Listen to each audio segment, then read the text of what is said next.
Tapi kabel harness ni, dia masuk gear macam kita masuk gear kereta auto. Tak duduk. Oh, memang smooth. Memang smooth. Untuk Suzuki. Dan Suzuki tuan-tuan, dia punya kelebihan, dia ada counter tanpa melibatkan gearbox. Counter tanpa melibatkan gearbox. Apa yang dia hanya kita perlu select dekat dalam enjin, satu. Yang kedua, kita tukar propeller. Dah jadi counter. Dah settle. Tidak perlu kata kau tengok pasang, ni yang biasa ke yang ni yang counter. Kita tukar. Salah tempat pasang. Takkan jadi isi. Untuk Suzuki sahaja. Suzuki sahaja Ada orang tanya, Suzuki ada yang besar lagi? Ada, 325 ada. Tapi yang tu dia double propeller. Tapi dia punya performer so far okey. Cuma saya nampak dia punya jualan tak berapa okey. Kurang permintaan.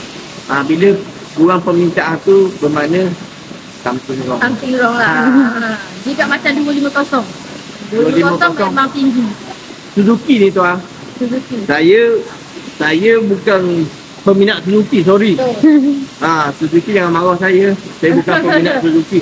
Tapi Suzuki ni dia punya enjin dia punya vibration size size 300 dia, size 250 dia compact. Kalau kita ambil 250 Suzuki ataupun 300 Suzuki sekalipun, kita compare dengan Honda 250, memang Honda besar. Honda berapa? Bukan debu macam ni. Boleh buat tu saji letak seorang orang.